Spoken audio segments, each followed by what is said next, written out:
Hello everyone, welcome back to my YouTube channel. ಇವತ್ತೊಂದು ಹೊಸ ವಿಷಯ ಇದೆ. ಏನು ಅಂತ ಅಂದರೆ ಎಲ್ಲರೂ ಕೂಡ ಮಂತ್ಲಿ ಇನ್ಕಮ್ ಅನ್ನೋವಂಥದ್ದು ಪಡಿಬಹುದಾಗಿ ಇರುತ್ತೆ. ಅದು ಹೇಗೆ ಅಂತ ಅಂದರೆ ಪೋಸ್ಟ್ ಆಫೀಸ್ನಲ್ಲಿ ಒಂದು ಯೋಜನೆ ಅನ್ನುವಂಥದ್ದು ಜಾರಿಯಾಗಿದೆ. ಅದು ಕೂಡ ಕೇಂದ್ರ ಸರ್ಕಾರದ ಒಂದು ಬೆಂಬಲವನ್ನು ಪಡೆದುಕೊಂಡು ಪ್ರತಿ ತಿಂಗಳು ಕೂಡ 9,000ಕ್ಕಿಂತ ಜಾಸ್ತಿ ನೀವೇನು ಮಾಡ್ಬೋದು ಅಂತ ಅಂದರೆ ಆದಾಯವನ್ನು ಪಡೆಯಬಹುದಾಗಿ ಇರುತ್ತೆ. ಹಾಗಾದರೆ ಪೋಸ್ಟ್ ಆಫೀಸ್ನಲ್ಲಿ ಇದಕ್ಕೆ ಬೇಕಾಗಿರುವಂತಹ ಅಕೌಂಟನ್ನು ಯಾವ ಥರ ಓಪನ್ ಮಾಡೋ ಅಂಥದ್ದು, ಮತ್ತೇನೆಲ್ಲ ಅರ್ಹತೆಗಳಿರಬೇಕು, ಮತ್ತು ಈ ಒಂದು ಯೋಜನೆಯ ಬಗ್ಗೆ ಕಂಪ್ಲೀಟ್ ಇನ್ಫಾರ್ಮೇಷನ್ಸನ್ನು ನಾನು ಈ ಒಂದು ವಿಡಿಯೋದಲ್ಲಿ ಕೊಡ್ತೀನಿ. ಅದಕ್ಕೂ ಮುಂಚೆ ಇನ್ನೂ ನೀವು ಯಾರು ನನ್ನ ಚಾನಲ್ಗೆ ಸಬ್ಸ್ಕ್ರೈಬ್ ಮಾಡ್ಕೊಂಡಿಲ್ಲ ಅಂತಂದರೆ ದಯವಿಟ್ಟು ಹೋಗಿ ಚಾನಲ್ಗೆ ಸಬ್ಸ್ಕ್ರೈಬ್ ಮಾಡ್ಕೊಳ್ಳಿ. ಇನ್ನು ವಿಷಯಕ್ಕೆ ಬರೋದಾದರೆ, ನಮಗೆ ಗೊತ್ತು ಪೋಸ್ಟ್ ಆಫೀಸ್ನಲ್ಲಿ ಎಷ್ಟೊಂದು ಫೆಸಿಲಿಟೀಸ್ ಇದ್ದಾವೆ. ಒಂದು ಲೋನ್ ಫೆಸಿಲಿಟೀಸ್ ಆಗಿರ್ಬೋದು, ಠೇವಣಿಗಳ ಪಾವತಿ ಮಾಡುವಂಥದ್ದಾಗಿರ್ಬೋದು, ಅದೇ ಥರ ಎಷ್ಟೊಂದು ಯೋಜನೆಗಳು, ಸ್ಕೀಮ್ಸ್ ಅನ್ನೋವಂಥದ್ದು ಇದ್ದಾವೆ. ಅದೇ ರೀತಿಯಾಗಿಯೇ ಇದು ಕೂಡ ಒಂದು ಯೋಜನೆ ಆಗಿರುತ್ತೆ. ಮಂತ್ಲಿ ಇನ್ಕಮ್ ಸ್ಕೀಮ್ MIS ಅಂತ ಅಂದರೆ ತಿಂಗಳ ಆದಾಯ ಯೋಜನೆ ಅನ್ನುವಂಥದ್ದು. ಪ್ರತಿ ತಿಂಗಳು ನೀವು 1,000 ರೂಪಾಯಿಗಳನ್ನು ಪಾವತಿ ಮಾಡಿಬಿಟ್ಟು ಏನು ಮಾಡ್ಬೋದು, ಮೆಚುರಿಟಿ ಪೀರಿಯಡ್ ಇರುತ್ತೆ 5 ವರ್ಷಗಳ ಕಾಲ. ನೀವು ಇದು ಮಾಡಿದ್ರೆ ಪ್ರತಿ ತಿಂಗಳು ಕೂಡ ಏನಾಗ್ಬೋದು, ಒಂದು 9,000ಕ್ಕಿಂತ ಹೆಚ್ಚು ನೀವು ದುಡ್ಡನ್ನು ಪಡ್ಕೊಳ್ಬಹುದು. ಇಲ್ಲಿ ಯಾವುದೇ ರೀತಿಯ ತೊಂದರೆಗಳನ್ನುವಂಥದ್ದು ಇರೋದಿಲ್ಲ. ಕೆಲವೊಂದು ಕಡೆ ಹೂಡಿಕೆ ಮಾಡೋ ಅಂಥದ್ರಲ್ಲಿ ಫಿಕ್ಸ್ಡ್ ಅಮೌಂಟ್ ಬರುತ್ತಾ ಇಲ್ವಾ ಅನ್ನೋವಂಥದ್ದು ತುಂಬಾ ಗೊಂದಲಗಳಿರುತ್ತೆ. ಬಟ್ ಇಲ್ಲಿ ಆ ಥರ ಏನು ಗೊಂದಲಗಳನ್ನು ಉಂಟು ಮಾಡೋ ಅಂಥದ್ದು ಇರೋದಿಲ್ಲ. ಉತ್ತಮ ಆದಾಯವನ್ನು ನೀವು ಪ್ರತಿ ತಿಂಗಳು ಕೂಡ ಪಡೆಯಬಹುದಾಗಿ ಇರುತ್ತೆ. ಇನ್ನು ಈ ಒಂದು ಯೋಜನೆಯೊಳಗಡೆ ನೀವು ಎಷ್ಟು ಅಮೌಂಟನ್ನು ಹೂಡಿಕೆ ಮಾಡಬಹುದು ಅಂತ ಅಂದರೆ ಕನಿಷ್ಠ 1,000 ರೂಪಾಯಿಯನ್ನು ಹೂಡಿಕೆ ಮಾಡ್ಬೋದು. ಗರಿಷ್ಠ ಅಂತಂದರೆ 9 ಲಕ್ಷದವರೆಗೂ ಕೂಡ ನೀವು ಹೂಡಿಕೆಯನ್ನು ಮಾಡಬಹುದಾಗಿ ಇರುತ್ತೆ. ಅದು ಕೂಡ ಒಂದು ಖಾತೆ, ಒಂದು ಅಕೌಂಟಲ್ಲಿ ನೀವು ಕನಿಷ್ಠ 1,000 ರೂಪಾಯಿಗಳನ್ನು ಹೂಡಿಕೆ ಮಾಡ್ಬೋದು. ಗರಿಷ್ಠ ಅಂತಂದರೆ 9 ಲಕ್ಷವನ್ನು ನೀವು ಹೂಡಿಕೆ ಮಾಡ್ಬೋದು. ಒಂದು ವೇಳೆ ಅದೇನಾದರೂ ಜಾಯಿಂಟ್ ಅಕೌಂಟ್ ಆಗಿತ್ತು, ಜಾಯಿಂಟ್ ಖಾತೆ ಆಗಿತ್ತು ಅಂತ ಅಂದರೆ ನೀವು 15 ಲಕ್ಷದವರೆಗೂ ಕೂಡ ಹೂಡಿಕೆಯನ್ನು ಮಾಡಬಹುದಾಗಿ ಇರುತ್ತೆ. ನೀವು ಎಷ್ಟು ಹೂಡಿಕೆ ಮಾಡಿದ್ರೆ ನಿಮಗೆ ಎಷ್ಟು ಆದಾಯ ಅನ್ನುವಂಥದ್ದು ಬರುತ್ತೆ ಪ್ರತಿ ತಿಂಗಳು ಅನ್ನುವಂಥದ್ದು ಕೂಡ ಹೇಳ್ತೀನಿ. ಇನ್ನು ಈ ಯೋಜನೆಯೊಳಗಡೆ ಏನೇನೆಲ್ಲ ಲಾಭಗಳಿದ್ದಾವೆ, ನಾವು ಹೆಂಗೆ ಇದನ್ನು ಸದುಪಯೋಗ ಪಡಿಸ್ಕೊಳ್ಬಹುದು ಅನ್ನೋವಂಥದ್ದು ಹೇಳೋದಾದರೆ, ಮೊದಲನೆಯದಾಗಿ ಈ ಒಂದು ಯೋಜನೆಯೊಳಗಡೆ ಮೆಚುರಿಟಿ ಪೀರಿಯಡ್ ಅನ್ನುವಂಥದ್ದು 5 ವರ್ಷ ಅನ್ನುವಂಥದ್ದು ಇರುತ್ತೆ.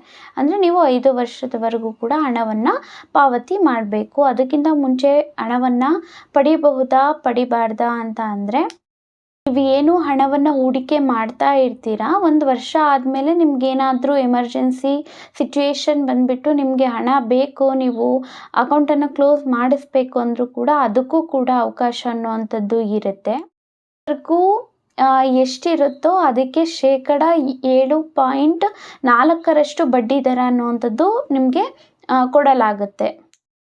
ನೀವೇನಾದರೂ ನಿಯಮಿತವಾಗಿ ಹಣವನ್ನು ಹೂಡಿಕೆ ಮಾಡ್ತಾ ಇರ್ತೀರಾ ಅಂತಂದರೆ ನಿಮಗೆ ಪ್ರತಿ ತಿಂಗಳು ಅಂದರೆ ಮೆಚುರಿಟಿ ಪೀರಿಯಡ್ ಮುಗಿದ ನಂತರ 5 ವರ್ಷಗಳ ನಂತರ ಪ್ರತಿ ತಿಂಗಳು ನಿಮಗೆ ಎಷ್ಟು 9,000ಕ್ಕಿಂತ ಜಾಸ್ತಿ ನಿಮಗೆ ಹಣ ಅನ್ನುವಂಥದ್ದು ಪ್ರತಿ ತಿಂಗಳು ಕೂಡ ಬರುತ್ತೆ. ಆದರೆ ನಿಮ್ಮ ಖಾತೆಯೊಳಗಡೆ ಎಷ್ಟು ಹಣ ಅನ್ನುವಂಥದ್ದು ಇದ್ದರೆ, 5 ವರ್ಷದಲ್ಲಿ ಎಷ್ಟು ಹಣ ಅನ್ನುವಂಥದ್ದು ಹೂಡಿಕೆ ಮಾಡಿರ್ತೀರೋ ಅದರ ಪ್ರಕಾರವಾಗಿ ಪ್ರತಿ ತಿಂಗಳು ಕೂಡ ನಿಮಗೆ ಆದಾಯ ಎಷ್ಟಿರುತ್ತೆ ಅನ್ನೋದು ಡಿಪೆಂಡ್ ಆಗಿರುತ್ತೆ.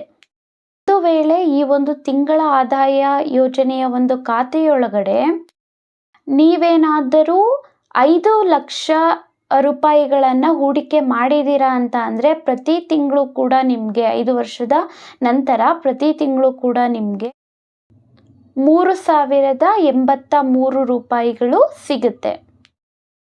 ಒಂದು ವೇಳೆ ನೀವೇನಾದರೂ 9 ಲಕ್ಷವನ್ನು ಹೂಡಿಕೆ ಮಾಡಿದರೆ ತಿಂಗಳಿಗೆ 5,550 ರೂಪಾಯಿ ಸಿಗುತ್ತೆ ಪ್ರತಿ ತಿಂಗಳು ಕೂಡ.